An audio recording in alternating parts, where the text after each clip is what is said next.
I went from social media manager to social media director in 4 years, and today I'm gonna give you all the information of how we got there. Let's go. All right, so best practice for content is I get right into the list, but just give me a second, Brittany and everybody. If you don't know, I worked at Universal Parks and Resorts from 2012 to, I guess, 2023. But there was a period in there where I came in as a social media manager, and within 4 years, I was able to grow into a director of social. And I know there's a ton of people out there right now that, man, that's like their dream gig. Like, they're like, man, if I could be a director of social. I've thought about like creating a course. Maybe we'll do it someday. But in today's episode, what we wanted to do, I kind of wanted to map out a little bit of how I made that jump. Like, it's a big jump, and I know a lot of people are interested in it. And so I've outlined a bunch of things here that we're going to walk through. My hope is that these are not kind of your generic stuff like make a plan, meet with people. I hope that it goes really kind of inside baseball and really shows you all the things that you should consider as you're trying to make that leap. Cool? All right, here we go. The first thing you need to do is you've got to get strategic fast. You know, I've said in other podcasts that social media managers need to be given the time to learn, but it's also your job to learn quickly. I tell people when they join Maverick that time frame from when you join the company to when you really understand the business is investing more in you than you are in the company. So you're less valuable to the company for those first few weeks, but after that, you're exponentially valuable to the company. So the faster you can learn your business and understand the inner workings of it, the better. So first one is learn your business. When I went to Universal or even when I went to EA Sports, it took me like a year. Now, I might be a dummy, but it took me a long time to understand travel. They came to me and they're like, so here's the vacation planning cycle. You need to know this to do marketing. And I was like, what in the world is this? It took me a long time to understand the acronyms. Holy crap, all the acronyms, right? We try not to have too many acronyms here, but there's a lot of acronyms. There's a lot of people at some of these big companies. You got to do meet and greets and understand their role and the level. And so you got to get in, you got to be a sponge. You got to learn the business quick. Number two in this area is you got to align with your boss's goals. You got to understand what your boss's goals are for the year. I always tell people, I give this tip, like know what your boss's goals are and try to ladder what you're trying to do every single day to that. Because at the end of the day, in a big company is a little bit of a game of kingdom building. And I'm sorry, but that is kind of it. We're going to talk a little about politics today, a little bit about bureaucracy, a little bit about executive kingdom building. Like that's a thing that you got to deal with when you sign up to work at a big brand. And there's nothing wrong with that because a lot of these bosses are really awesome. And the kingdoms they're wanting to build is not self and ego. It's they want to do big things for this brand. And that's an awesome thing to kind of align yourself with. So in this first kind of area of getting strategic fast, learn your business, align with your boss's goals. And these are two that are really, really important and hard to get to. The first one is be passionate. Man, like I know it sounds dumb, but people feed off of your energy. If you're a pessimist or negative, you're not going to grow in your career as fast. If you are passionate and you bring energy to the table at all meetings, all moments, you are going to grow your career. I promise you, it is the most hot tip of hot tips that you'll ever get in your career. The next one is have a big goal, have a big vision. I don't mean like a vision in a document. I mean, what's that one thing you want to do? Why did you join that company? I have to say, mine was to crush Disney when I went to Universal. It was. And I think we did it in a lot of ways. And they killed us at TikTok. And I know some of those people on that team and they're awesome. But like that was my big goal. And I wanted that so bad. I had an insatiable desire for that. And so getting strategic fast, having big goals and showing your passion, like that is the beginning part of your career at every company. And remember, this is about quick growth we're talking about today. I mean, you can go find out what should you do in your first 90 days. There's a great book, First 90 Days. Go read it. I loved it. You can find books like that. I'm trying to give you the nuanced detail of how do you grow really, really fast. And oh, by the way, should have started here. I got lucky. Like I came into a brand that didn't have a director of social. They didn't have a senior manager of social. And I came in as a social media manager. So if you want to know, did I have a shortcut? I did. Like I did. Like, so I'm going to give you a lot of tips today, but you need to know the real of it. And the real of it is there are brands and businesses that you can come into that don't have as much infrastructure built. And I can tell you right now, you'll grow quicker there. So that's a strategy in of itself. Like choose a place. If you want to be a builder and you want to grow quickly, choose a place where you're not going in and there's like 3 levels above you in the social media team. There's a double-edged sword with that. At every level of my career, I did not have a person above me that had done the job I did. So I had to be a pioneer. And I love that. I kind of thrive on those moments. Now, there's definitely moments that I was like, man, I wish I had somebody that could show me a little bit of the paved road. But deep down, this just wasn't how I was wired. So you got to know who you are. Are you somebody that wants to have a director of social that can kind of really show you the ropes and you can walk alongside that? Or are you a pioneer? For me, I was a pioneer and I kind of had to be. But those things all matter early on as you're thinking about kind of growing your career. So get strategic fast, understand the business fast. The next one is about, and this one can't happen too fast. You've got to develop a strategic plan. I've done deeper dives on YouTube about how to develop a content strategy, about how to develop a programming strategy, about how to develop an operating model, but you've got to do that. And the couple things I'll point out here, because I'm not going deep on this one, is make sure that you speak your business's language. Make sure you understand the goals of your company, the language that they use, because if you just go off in social media la land and create goals that aren't tied back to your business, you'll have no credibility, no one will believe in you, and you will not grow anywhere. But if you understand things like the vacation planning cycle or whatever that is for you, your customer's journey, the message points, the main issues and challenges of your business, all that you've knit and tied back to your social strategy, like freaking to the moon. It's just going to happen. But you got to make sure that you're taking time. By the way, this tip is not just for like small, or big, large brand. This tip is for anybody. Any social media manager needs to understand that and be tying that. And we talk to people all the time. They don't have a content strategy and their social is like done off of like basic content topics that they think are going viral on social. And they haven't taken the time to understand who your business is, what are their value propositions, who your audience is, and how can we move the needle. You got to do that. You got to create a plan that does that. This kind of gets deeper into your career, but you got to set standards and processes and hold your team accountable. All right, this next one is become the expert. Oh, this category is real good because what you're trying to really do to build your career, like lean in here, get real close. What you're trying to do is build credibility. You just want people to know, like, and trust you.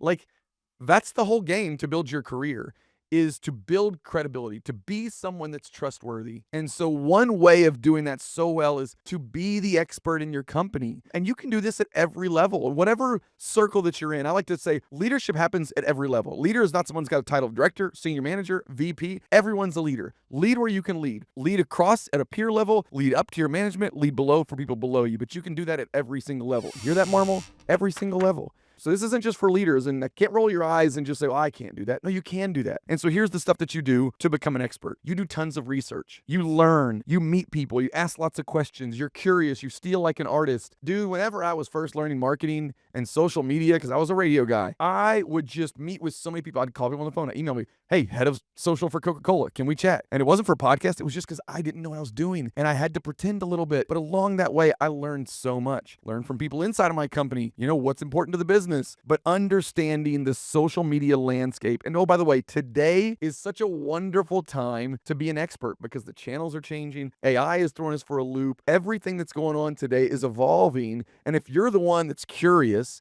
and learning and sharing that stuff out, you will go a long way. So 2 little things here. I started a newsletter, an internal newsletter for my leadership team. I thought to myself, I've got to build credibility. I need this company to elevate their overall education on social so I can pave a road for where we're going. And so I started a weekly newsletter. I just curated, stuff from different newsletters that I followed or news, add a little bit of Eric spin. Now, I did this before the world of AI, so it was all my words. It was time consuming, but that hitting people's inbox. And here's the other thing. People will not read it sometimes. It's true. So you're going to do work that no one will read. But I promise you, the fact that it lands in their inbox every Friday or twice a month, and they see it, and they see Eric is tied to this, or Michelle is tied to this, or Marmal or Brittany, whoever it is out there is tied to this thing that they're constantly sharing information to it. Just that alone will build your credibility internally. Another thing I did was I joined socialmedia.org. They're not a sponsor of this podcast, but I'm happy for them to be. Loved my friends at socialmedia.org. I miss them dearly. You have to be at a brand to be a part of socialmedia.org. And so I miss them, but I learned so much going to those conferences. There's a lot of other places that you can go to. Social Media Marketing World was good to me. Adweek, Social Media Week, Content Marketing World, Inbound. I mean, I've done them all, and they were so valuable, especially in those early days when I was trying to learn and scale. So those are 2 tips in the area of, how are you becoming the expert? Take this one seriously. Don't just look over this tip. Becoming an expert inside of your company, literally, it's going to change the game when it comes to your career growth. Execute and report loudly. Again, we're not talking about building a plan here. We're not talking about how to execute in this, but you got to execute. You got to do it well. But report loudly. Yell it from the rooftops. report often, especially on how you're crushing the competition. Oh my gosh, that's a hot tip.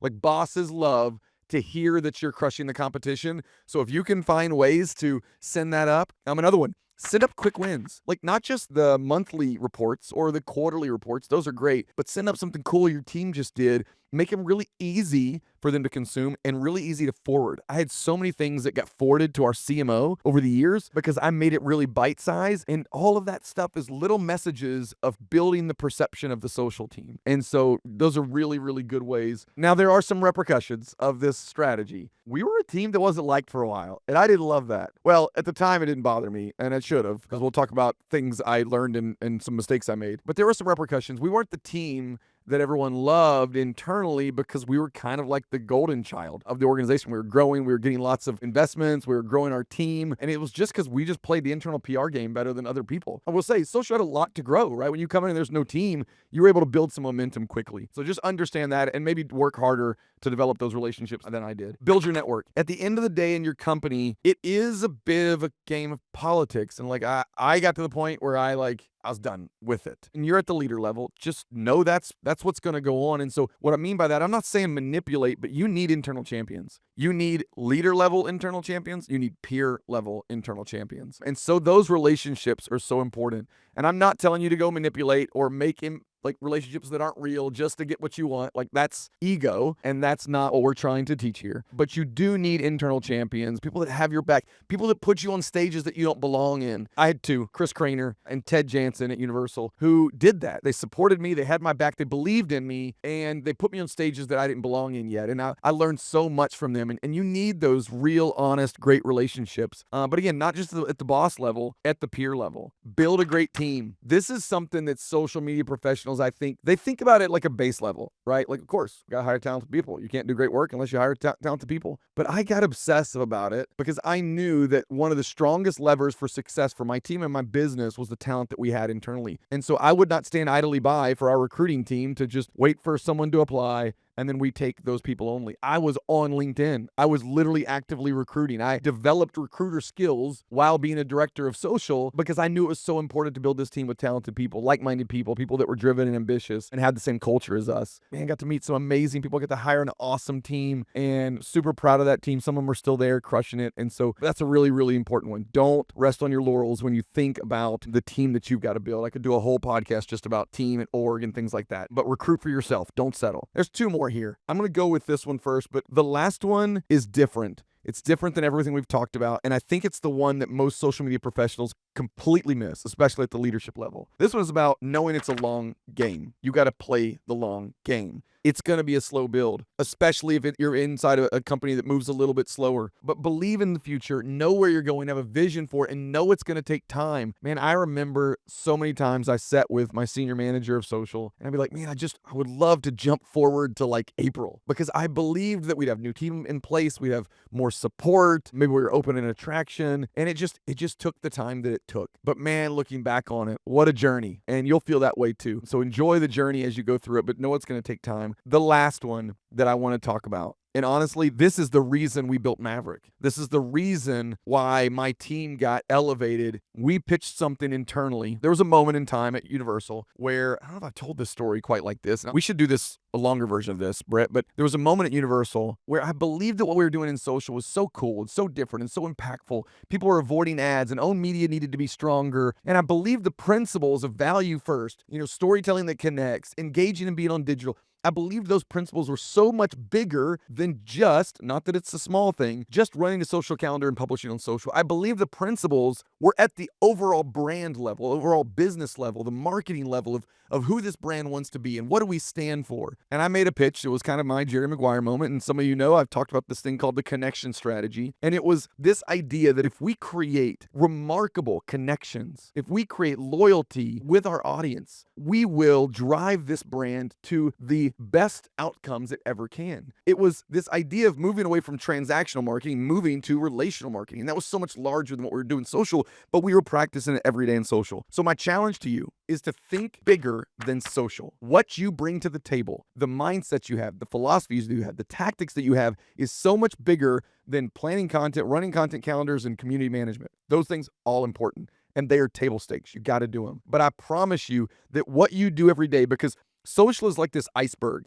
You like see the tip of it, what it can be for your brand. And people think it's small. And then you look under the water and you realize it's like a freaking continent. I really foundationally believe that, and it's why we built Maverick, is because we believe that brands have an opportunity to stand for something more, and that social and digital and content storytelling is the way in to build authentic relationships with our customers. But if you believe that passion and you believe that mission with us, then you believe there's a new way of operating brands. And there's an opportunity if you can find a way to express this. And we did. And it was a 15-page document that I would release if I could, but there's probably a lot of confidential universal information in it that I shared with my chief digital officer, and then I shared with my CMO. And on the front page, I said, take 15 minutes and really, really read this. Don't skim it. Take time to do it, because what I didn't want was my leadership to just go, oh, this is cute. I want them to really get the full vision. And I want you to be powered to be able to tell that story. There's some things I failed at. 2 quick ones. There's probably 100, but here's 2. Don't alienate the social team. Sometimes you're gonna end up feeling like we're different. We're different. They don't get us. They don't get us. And to make yourself feel better, you're gonna insulate yourself, and you're gonna only talk to the social team, and you're gonna stop building relationships. And that's what's gonna make people not like you. It is. And you might be different, and that's okay. Educate, get out beyond your 4 walls and your team and build relationships. Do it across the whole organization. You want to know how to work best with legal? Build relationships. You want to know how to get rid of a long process? Build relationships. You want to know how to get more money, more resources? Build relationships. That was a lot. That was 18 years of building content and social teams inside of big brands. And there's more detail that we could go into for another time, but I hope you enjoyed it. I love sharing these. If you have any questions, let us know. But remember, share this with your boss. Share this with your team. And hopefully take some of these things and apply them. And that's it. Radical Content, episode 40 in the books. We'll see you.